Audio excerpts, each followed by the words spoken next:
What's up, marketers? Today's video is going to be all about one of my favorite metrics on Facebook Ads Manager, which is the hold rate. So what is a hold rate? You cannot actually select hold rate inside of Facebook Ads Manager. You have to create a custom metric for it. And the custom metric that you're going to create is through play divided by impressions.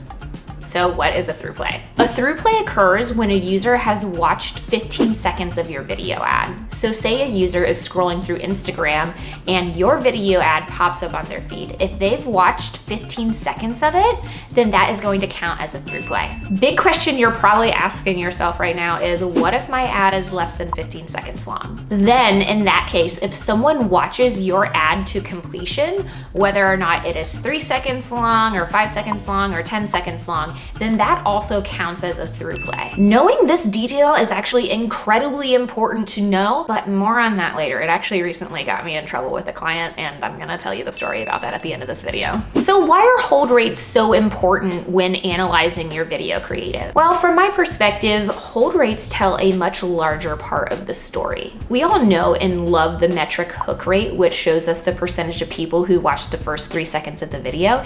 But to be honest, knowing how to create a good hook is frankly the easy part when it comes to creative strategy. It's like experimenting with clickbait essentially. But knowing how to increase your hold rate is way harder and frankly probably more important. And the reason why is because the hold rate is actually showing you a more engaged user. Oftentimes when you're just looking at the hook rate, you're looking at window shoppers, or you're looking at people who were really interested in the first 3 seconds, but they could have just dropped off at second 4. You don't really know that. But a through play, AKA a hold rate metric, is literally telling you the percentage of all people who watched up to 15 seconds for your ad. So which one would you rather have? Would you rather have a high hook rate or a high hold rate?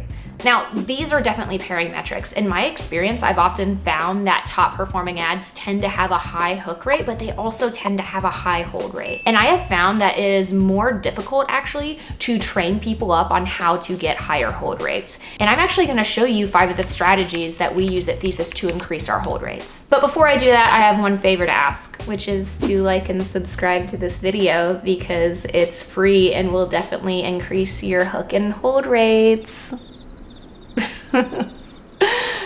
Oh God. I tried. So here are some ways that you can increase your hold rates on your Facebook ads video creative and your TikTok ads video creative. Actually, a lot of these strategies are things that I'm taking from watching a lot of TikToks and Reels. And the first strategy is to make quicker cuts, to make jump cuts between different scenes. I can't tell you how many times I've seen creative come across my metaphorical desk right here, and it was literally UGC content or video content that was in one single frame or shot. Really easy ways for you to increase your hold rates, or to add more B-roll, or to even jump cut in or out on the person that's in the frame or the subject matter. This is part of the reason why at Thesis we create modular content with our UGC creators, which essentially means that we have them filming a testimonial and then anywhere from 20 to 30 clips of B-roll, because we are just literally putting tons of that B-roll over top of their testimonial. That is literally the strategy. My quick hack here is I try to make each clip less than 2 seconds long, sometimes less than 1 minute long. Strategy number 2, which I found to be really engaging, is to create multiple angles of the same thing. Number 2 is that you should create multiple angles of the same thing. Kind of like this. Yeah, liked what I did there? I even find if you're just changing up the angle ever so slightly, but you're including both in your content, that tends to have people stay on for longer because they're like, wait, what's going on here? We've done this in a lot of studio shoots actually, where we will have cam A and cam B that are just ever so slightly different so that we can pan between the two, and that almost always increases our hold rate. And number 3 is actually more of a messaging tactic, and that's that you really want to agitate the problem. And essentially when you're agitating the problem that you're speaking to in the video creative, you're letting the people know that they are actually in the right place and that they feel seen. The reality is that no matter what type of product you are selling, you are actually solving a problem for your user. And you want to make sure that you are talking more about that problem and elaborating more on that problem. So what you're literally showing people is more of the before state, and then the after will be revealed with the presentation of your product. I think it's easiest to understand this concept when looking at UGC type of content.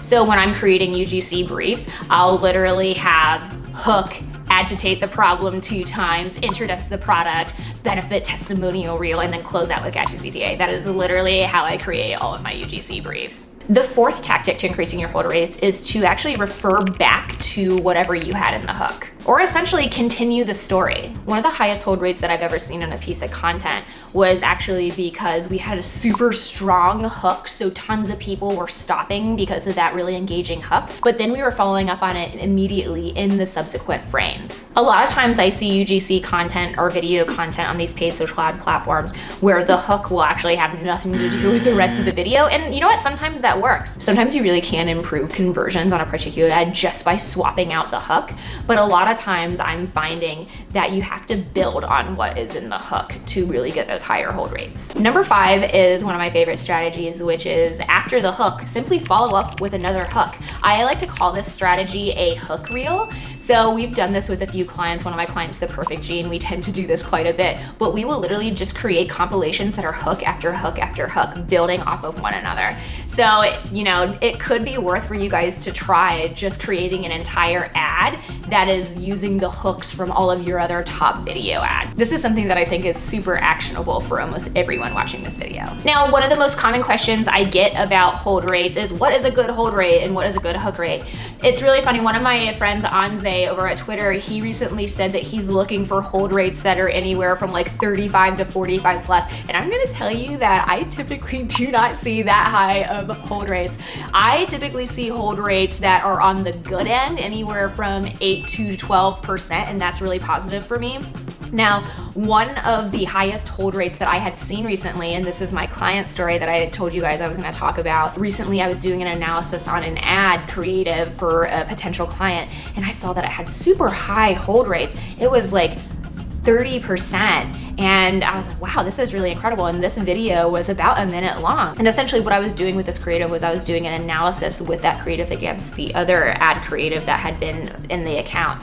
And I was interested to find that all of the other creative, even though it didn't perform as well, had the same hold rates. So 20, 30% hold rates. And I was like, what the heck is going on here? So I ended up looking at another metric, which was the average watch time. And I realized, oh, the average watch time on the other ads were about 3 seconds, whereas the other watch time for the winning creative was around 11 seconds. So I dug into the other creatives that were in this account, and I realized that a majority of them were only 3, 6, 9 seconds long. So it was triggering a through play, even though the creative really wasn't that comparable. So this is something that I was able to point out to my client, like, hey, like this particular winning creative has a really high hold rate. And yes, you are gonna see other similar hold rates in your account, but it's because your content is so much shorter. Honestly, I'm not gonna lie, when I noticed this and I was able to communicate about it, I felt like a superstar performance creative person. So steal that one for your next client call. And that's it. If you guys have any more questions about hold rates, be sure to leave them for me in the comments below, and like and subscribe because it's free, and you're still here at the end of the video, so I'd appreciate it. See you guys next time. Bye.